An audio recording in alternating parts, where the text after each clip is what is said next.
NACDL is the association of the nation's criminal defense bar.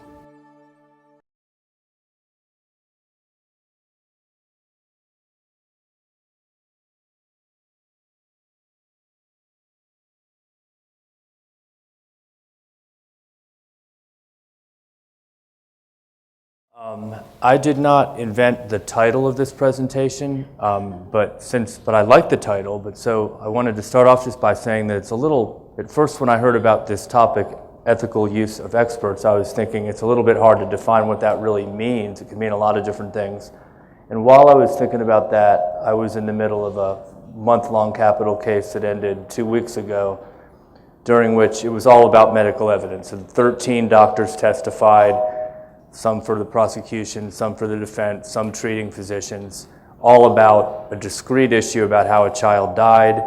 And so I was thinking about that while doing this trial, and basically in that case, like it's common, not one of the 13 doctors said exactly the same thing about their opinion about how a child in general could have died under these circumstances.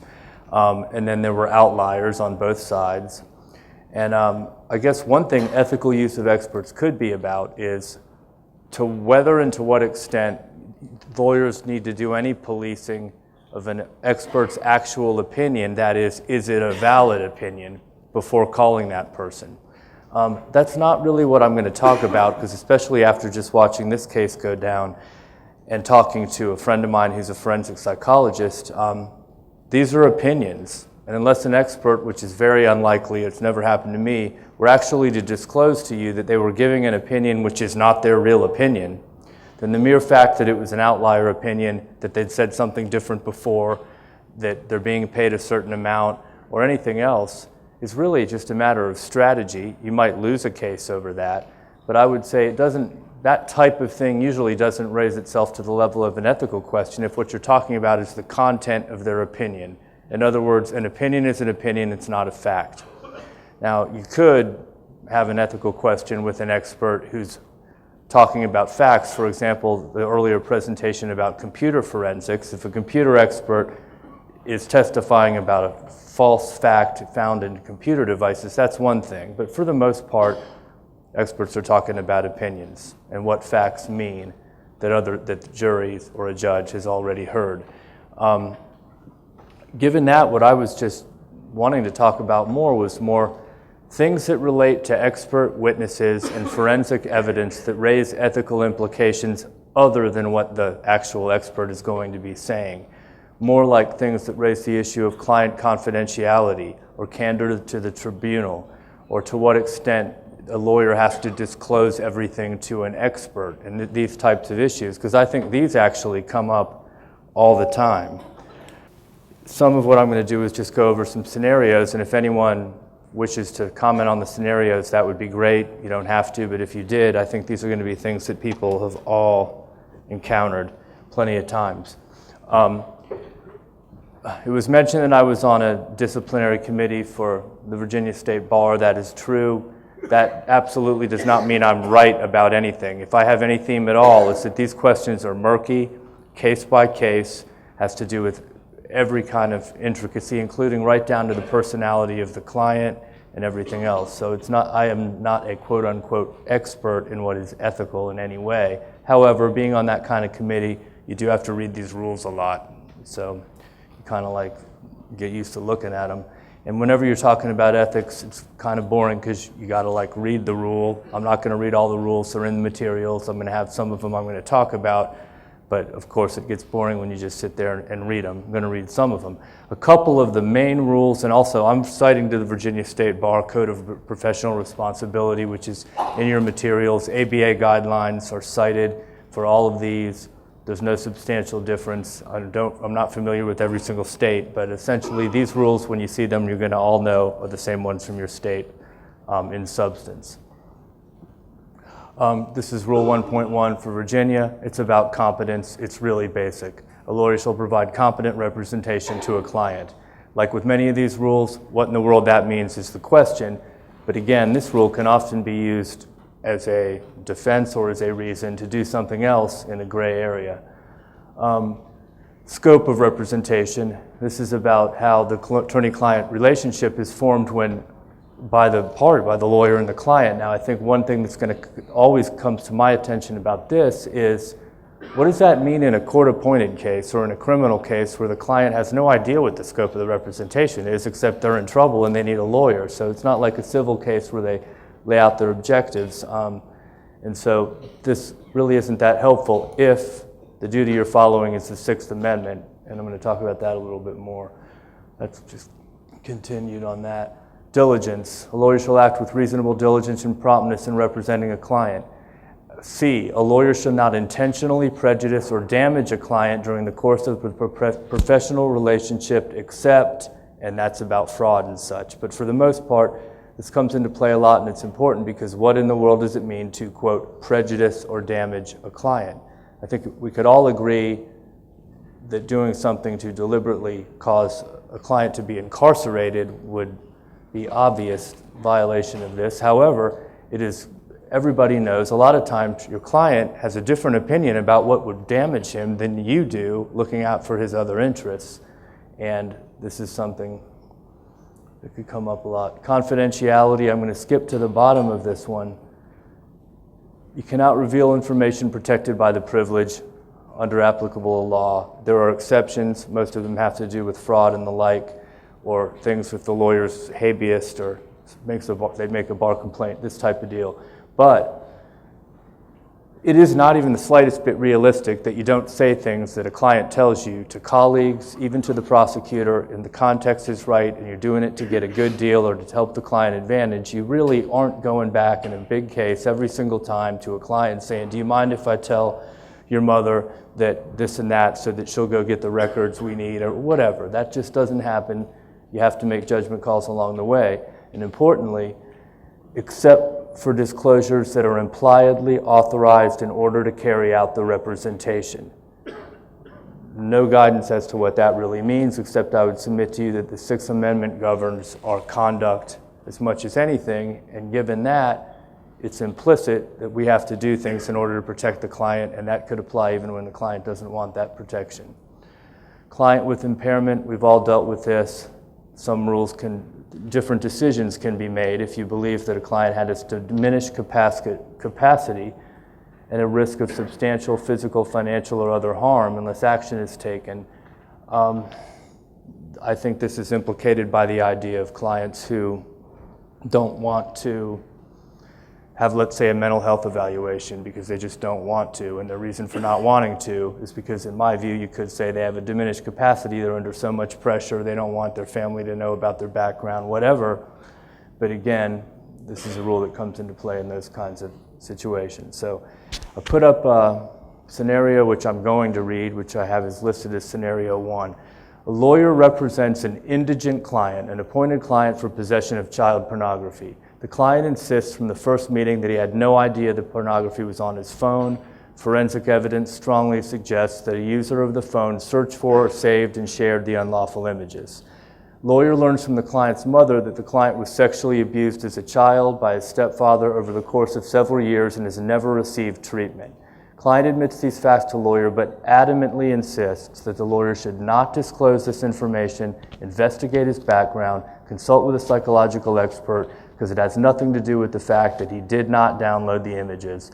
Lawyer suspects part of the reason for this is the client does not wish to publicly acknowledge those facts.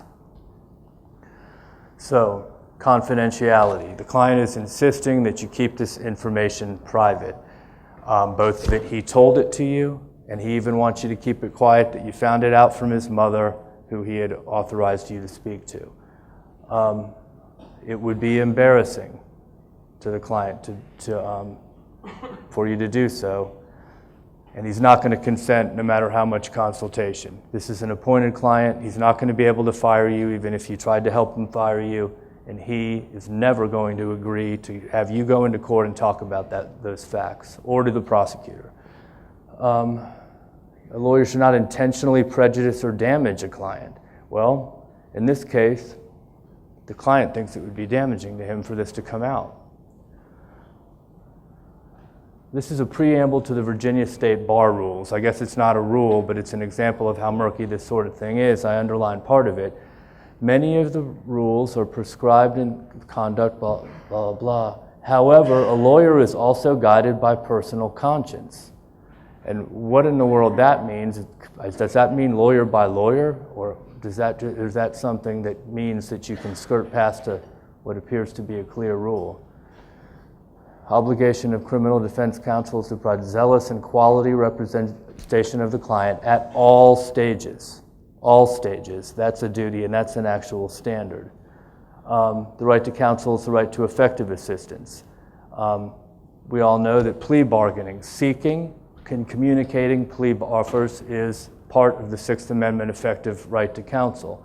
Now, there's not much standard out there about how good you have to be at doing that, but anybody could tell under this scenario that someone who had suffered horrific child sexual abuse who's never been treated is going to be helpful for mitigation and plea negotiations in this kind of a case. There's extensive law out there about capital cases concerning this type of a point. There's much less about non-capital cases, which is what I'm talking about, but there have been articles and such about how the U.S. Supreme Court has not really given a lot of attention to effective counsel in a non-capital context, when in fact, I would say at least in my practice, some of the biggest and most important things come down to whether or not somebody gets 2 or 3 years versus 20 years on some of these kinds of cases. And that has to do with how you act, thinking about mitigation and sentencing, even if the client doesn't care about it. So I'm just putting some options up there of what you can do. The client has given you an explicit order not to tell a psychological expert anything. One, listen to him. Follow what he said. 2, move for the appointment over the objection, but don't share any of the client's confidence with the court, the expert, or the prosecutor. I cited Akey versus Oklahoma there because at least in Virginia, unless it's a capital case, you can't go ex parte for expert assistance. Therefore, you have to articulate the reasons for you need the expert. And in plenty of jurisdictions we go to, if you just go up there and say we need a psychological expert because it's a child porn case, it's going to be denied. So that one right there could be a problem if you don't have more of a basis to go on than that. Move for an appointment of the psychological expert over the client's objection and disclose all relevant information, including the confidences. Attempt to secure the client's agreement to the appointment, but make promises to the client that it will never be disclosed against his objection or some other reason.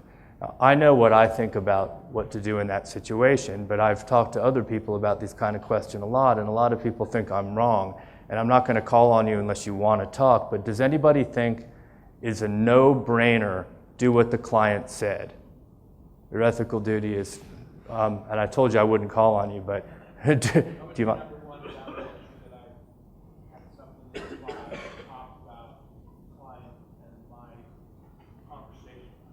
And I think if you did that, you would be perfectly protected, that's not the wrong thing in any way.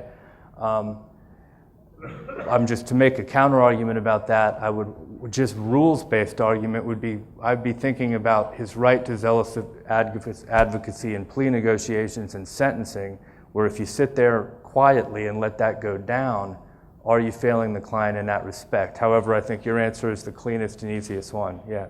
I agree with it. Yeah, and I think, again, that is a correct answer, and it's the one that is most likely to not. Okay. I'm going to. 2 people have said that it does seem like an easy question to them. That if you're diligent, make notes for the file, tell the client the choices to the best of your ability. If that client does not want to follow your advice, you do what the client said under that scenario. And of course, that the client.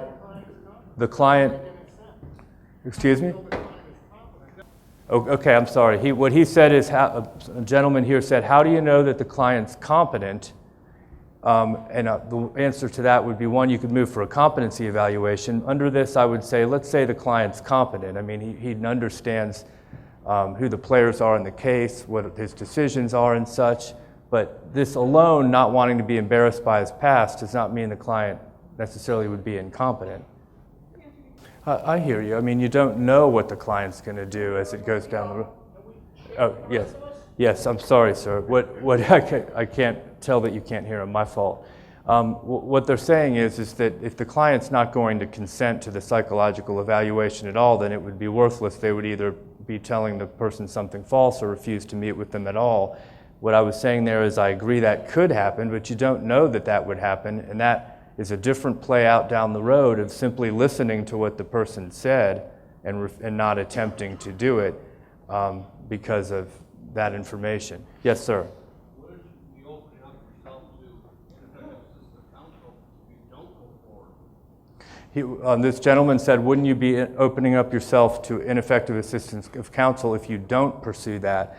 Arguably, I think yes, because that would be failing the Strickland rule as to mitigation, plea negotiations, and sentencing, in my opinion. However, I think these guys are probably right that if you make the notes, do your due diligence in giving them, and the client makes that decision, the client isn't going to have a good IAC claim on a habeas or a bar complaint if a competent person has made that decision already. What I think about, again, I'm not saying I'm right, but I just think with these kind of things, I think we've all had them.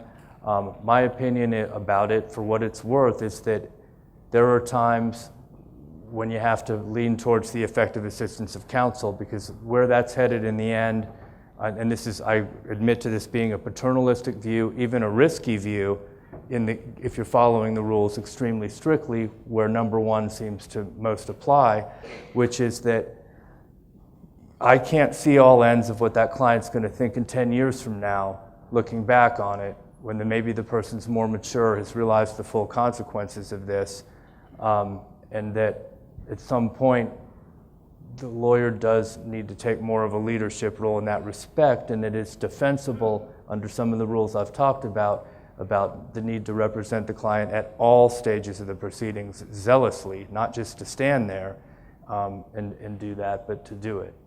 I don't think it's an easy question. I think, yes. I totally hear you, and under federal sentencing guidelines, mitigation plays, and I agree with you, a much lesser role than, let's say, in state court, where I think, I'm no psychologist, but I think most people would say that there is a nexus between child sex abuse of a defendant and behavior involving looking at these images. But I see what you're saying. You're placing some weight, what this lady was placing some weight on the importance of the likely result, which you would be countermanding the client's wishes to achieve. And I think that's definitely, if you're going into the murky territory that I just said I think I would, yeah, it's about, you're balancing it. So yes, I think that would be, what's the likely upside and downside? And again, with capital cases, the U.S. Supreme Court has made it very clear that's a no-brainer. The other way, you have to do it to defend against the capital sentencing proceeding, which is not the law in a non-capital proceeding, which is what I'm talking about. Scenario two, I'm just saying it's the same exact scenario, but it's with a retained client. Now, I was a public defender. It's one of the things I'm most proud about that I did. I do appointed cases and retained cases, and I always want to say there's no difference. Those clients get treated the same. However, if a client that you agreed to take is telling you not to do this, or they're going to fire you, or they made you promise talk about this up front, I don't want this coming up, is there any difference? Under the rules, except for very limited exceptions, which I'm going to talk about at the very end, there is no difference. There is no rule that talks about treating a retained client in terms of the zealousness of your representation differently than an indigent client. But, once again, I just think it's something to consider. So I guess the hypothetical I would be making there is a client comes in your office and asks you to conduct representation, which would, if you did it without permission, fail the Sixth Amendment ineffective assistance of counsel test. I think there are some lawyers that wouldn't do it in this kind of a context if they want the lawyer to be ineffective at sentencing, and that there are some people that would do it. In either, if that's what the client wanted, again, you're not going to get in trouble. The more interesting twist on that would be if you take that case and betray it, in order, in your view, to help the person, What would be the potential bar complaint or that could come from that? I don't know the answer. A retained client, this is another scenario, retained client is charged with distribution of cocaine, conspiracy in federal court, and held without bond. The client has a documented history of bipolar disorder and is a legal permanent resident. Conviction will mean automatic deportation. Case includes wiretaps, undercover police spies, snitches. It's a strong case. There's no apparent movement on any plea offer, which would help the person out with immigration. This is common in our district. This exact case I've had within the last 18 months. The client is willing to do anything to avoid being deported. He suggests an insanity defense and whether there's any way he can get to a mental hospital for a while to delay the trial, and suggests that, quote, if being crazy helps, I can be crazy, thereby suggesting to you that he may be thinking he could do some malingering to help out his case or at least delay it until the landscape is better or something. Do you hire an expert for a competency evaluation, and if so, what do you tell the expert? I think this gets into several things, which is one of which in Virginia's Rule 4.1, truthfulness in statements to others. A lawyer shall not make a false statement of fact or law or fail to disclose a fact when disclosure is necessary to avoid assisting a criminal or fraudulent act by the client. Obviously, that's implicated. Here's a comment to that rule. A misrepresentation can occur if the lawyer incorporates or affirms a statement of another person that the lawyer knows is false. It can also occur by failure to act or knowingly failing to correct false statements made by the client or someone else. Do you hire the expert for the competency evaluation on basically a matter which was suggested by the client? It suggested that he would attempt to seem to be crazy. Hire an expert for a private competency evaluation and disclose the potential for malingering. Hire an expert for the competency evaluation and just let it play out as it will, or hire the expert and talk to the client about the case law on competency and the tools experts use to identify malingering. So I think a lot of these are, it's a complicated question the way I know how I would come down on it. I don't know if anyone else has had this case. A lot of us have had cases where a client has been accused of malingering in the mental health setting. But in any event, one, the client does have a history of bipolar disorder. In my view, 100% of the time that's enough to move for a competency evaluation or to have an assessment done. It's a retained client, you can do it privately. So I would say that is absolutely fine. On the question of what to tell the expert, I would say, well, one, it's a client confidence, and you don't know what the client even means. You cannot be the expert to determine that when he says that, that means he's actually not mentally ill in the way he means, or who knows what the future would hold with that.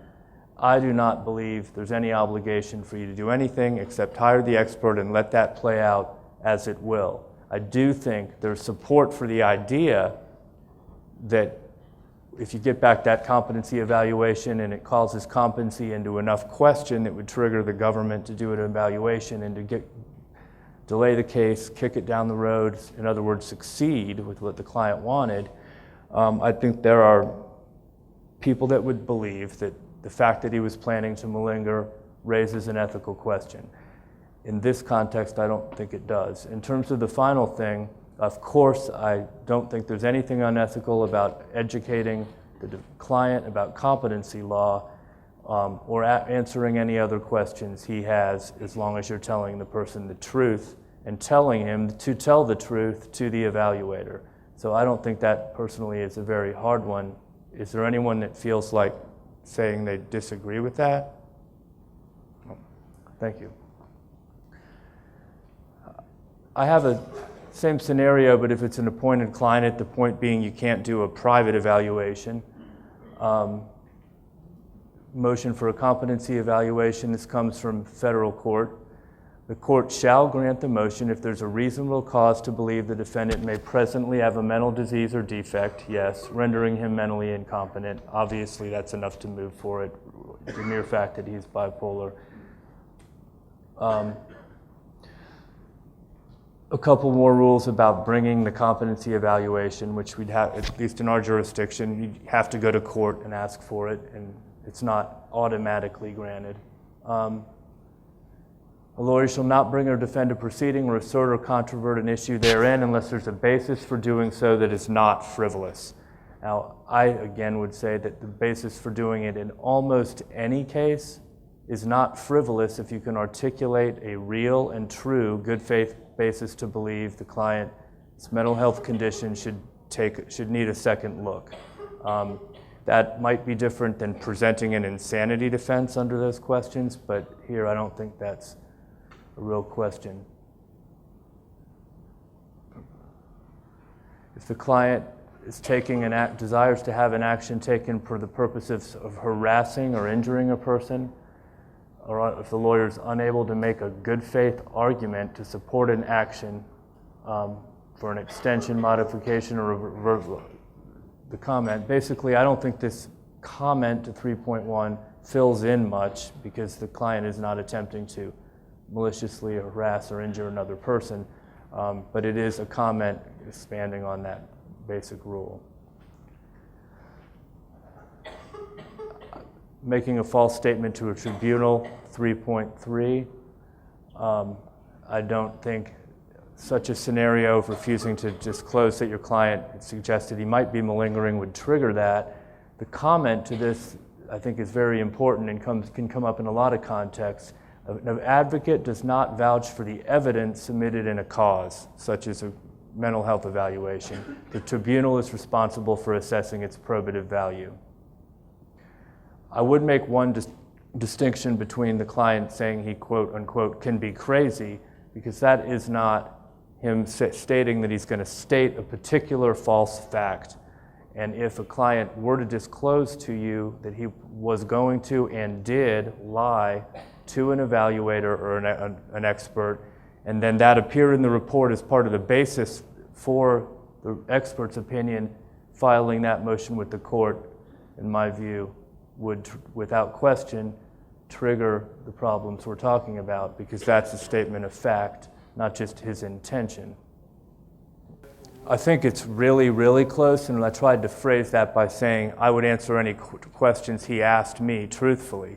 I do think that you're totally right, that if you hear that and then come in and go, okay, here's what they're looking for, that's getting really, really close to it. But I also think that what you got to do to protect yourself, really, and the plan to fake malingering is not likely to work anyway, but it really is to make it clear to him that the best thing to do is to tell the truth. But you could warning him about pitfalls of being accused of not telling the truth helps the case and him too. But I definitely agree with what you said. Yes. Yeah, I think that's a great point, which is that who knows what he means by I can be crazy. It could mean that occasionally he decompensates, and I think that it's frankly a factual thing I hadn't considered when I thought of that, but I definitely agree with that. I work in a lot of mental health situations. Yeah. I've seen it all. Yeah. Scenario 4, a lawyer represents a client for burglary. Defense is that the client did not commit the burglary, according to the client.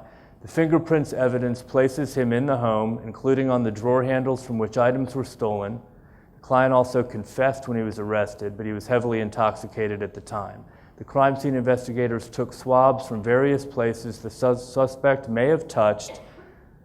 This is a mistake by me, but no DNA testing has been done. No DNA testing has been done on the swabs. They got the case. They don't have to do the testing if they don't want to. They think it's a strong case and has not been done. Client is a drug addict in need of treatment.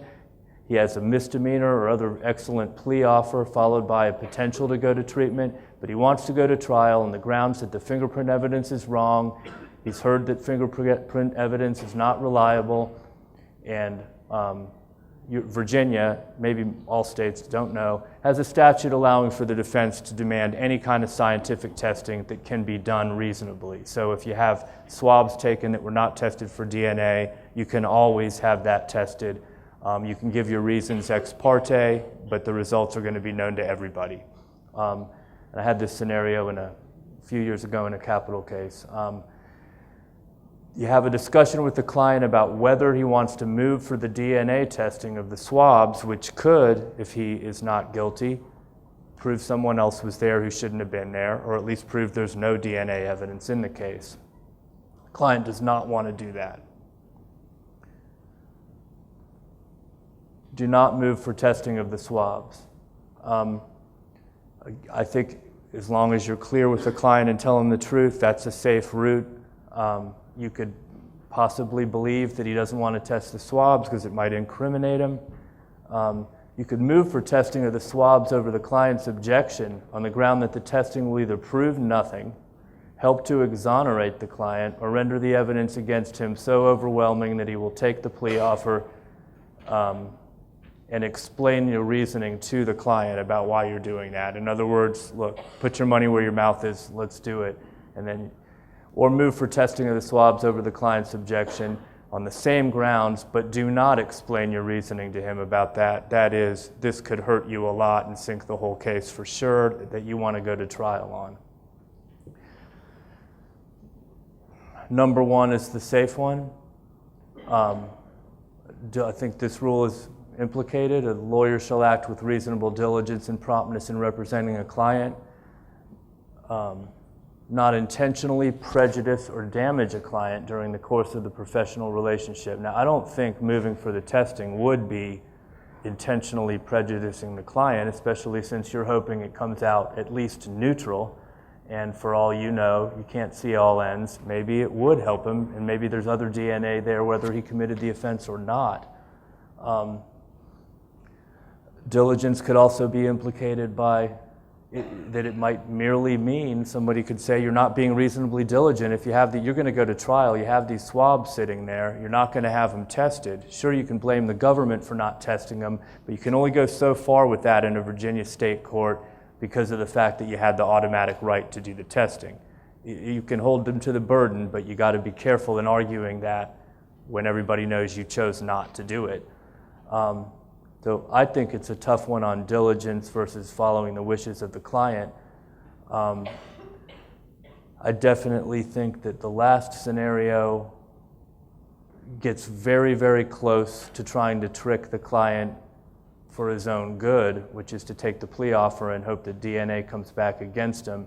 I think in a capital context, this debate comes up a lot. This is not that context, but does anybody, I'm just curious, think that in the face of such a good plea offer that you should move for the testing over the objection of the client because it's a positive thing if it comes up against him?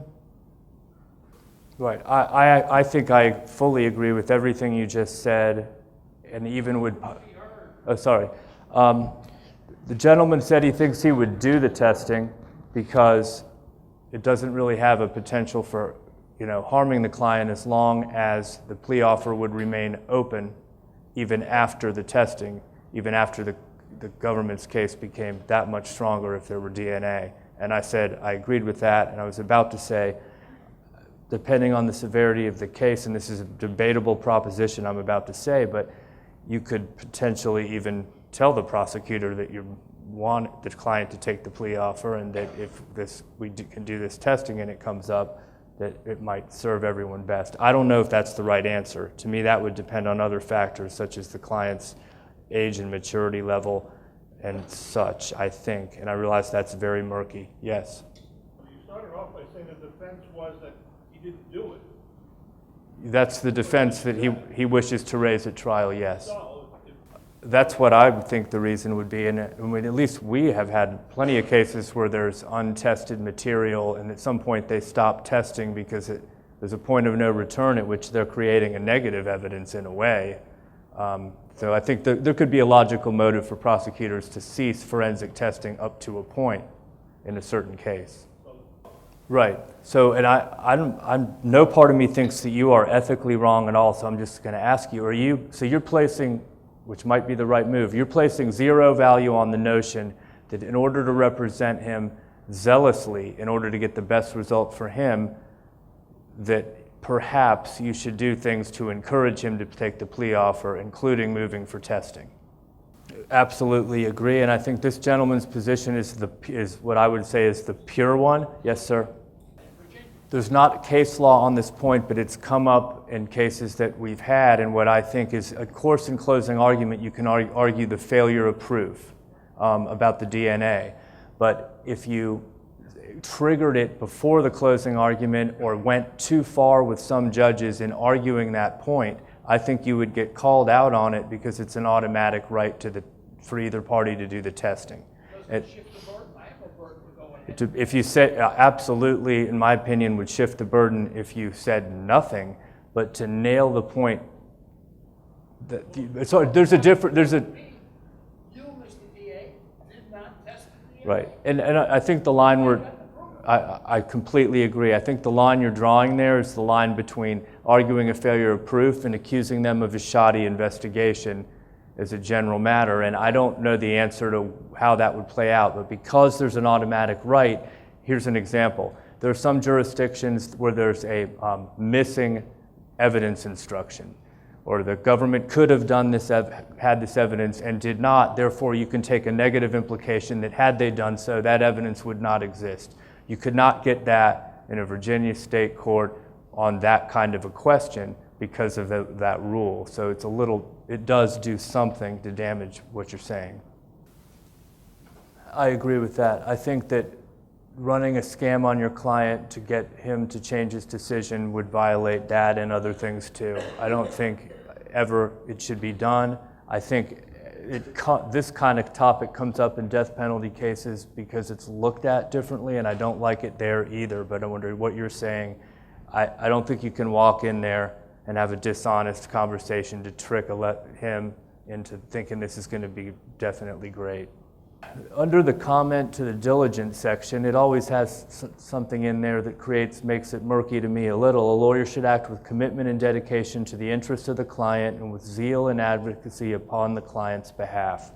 There's a debate out there. There's what I would call the pure way to look at it is the client controls this. This means doing what they want you to do when they tell you their interests. I think there's another school of thought on it that's a little more paternalistic than that, and that would suggest that what is in that client's best interest, provided that if you accept the proposition that less incarceration is what he wants, and that as a given, how to achieve that, I feel like this creates a gray area about those kind of questions. The ABA standards and the U.S. Supreme Court basically say the decisions that a client must make. How to plead, whether to accept a specific plea bargain, whether to waive a jury trial, whether to testify, and whether to appeal. There's a lot of banter in non-capital appellate cases about, does that mean the lawyer gets to decide everything else? The most dramatic example of that is the cases that talk about whether a lawyer can get up in the closing argument and concede guilt or partial guilt for a strategic reason against the will of the client, with the answer to that being, in the cases I'm aware of in Virginia, yes. I think that's the wrong thing to do, but that is the basic rule. Other than these decisions, arguably the client isn't allowed to decide anything.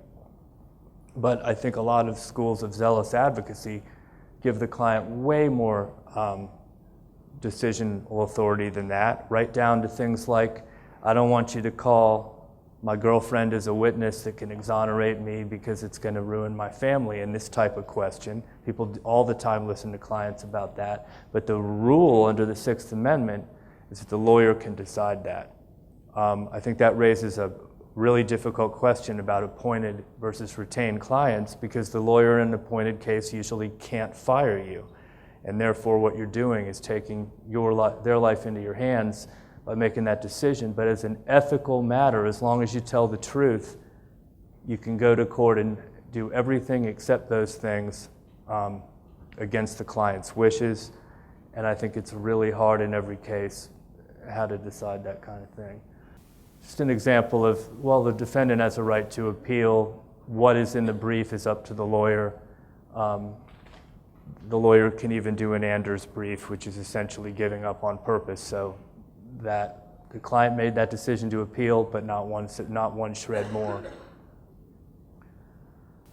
A lawyer hires a private sexual assault nurse examiner to consult about whether certain genital injuries really suggest forcible as opposed to consensual sex in a rape case where the defense is consent.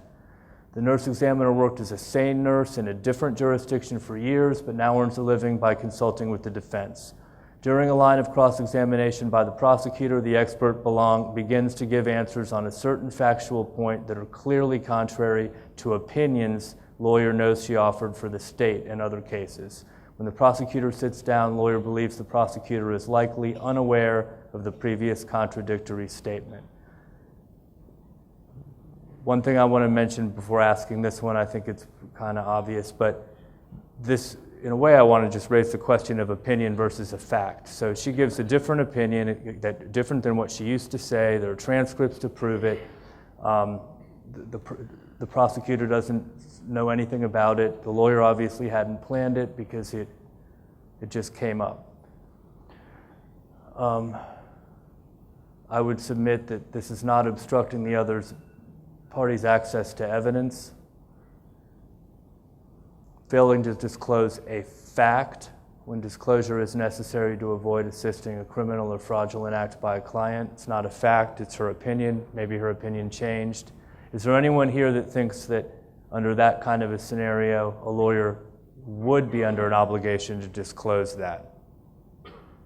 Yeah, that one was too kind of goofy. Sorry, it's kind of obvious. But I think the point I'm making there is, in part, to distinguish the defense's duty from the prosecutor as well, which, in my opinion, that would amount to Brady material. If the prosecutor was aware in personal knowledge possession of that information, that could raise a Brady issue and the obligations would be different. That certainly does not apply to us. Obvious, but just a comment to the misrepresentation rule, can occur by failure to act or by knowingly failing to correct false statements made by the lawyer's client or someone acting on behalf of the client. Obviously, the expert witness counts as that, but again, I think you were safe because it is not a statement, it's an opinion. Yes? It was also through cross-examination. Another good point. I agree. The gentleman mentioned that if it came out through cross-examination, that you're really free and clear for not having brought it out yourself. Yeah. You argue it. I don't know. I think if the evidence is closed, you argue it. I mean, don't you? I mean, if the evidence is closed, you argue it.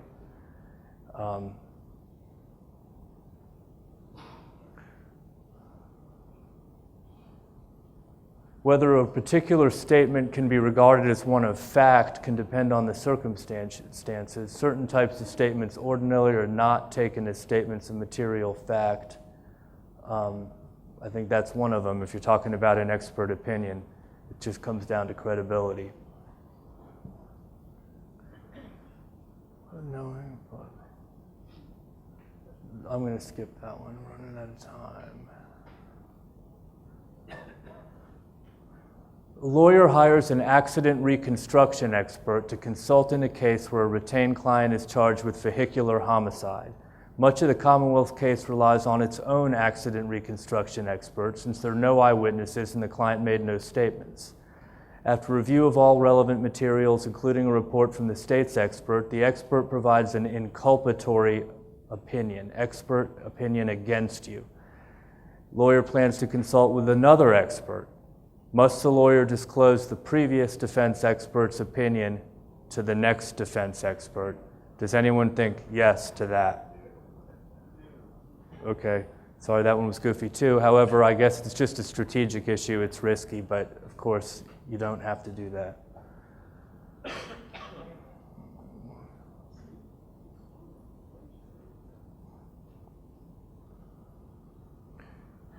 This is a question that I think gets talked about a lot And applies to a lot of things, not just to experts, but it applies, in my practice, has applied many times to experts in an appointed case,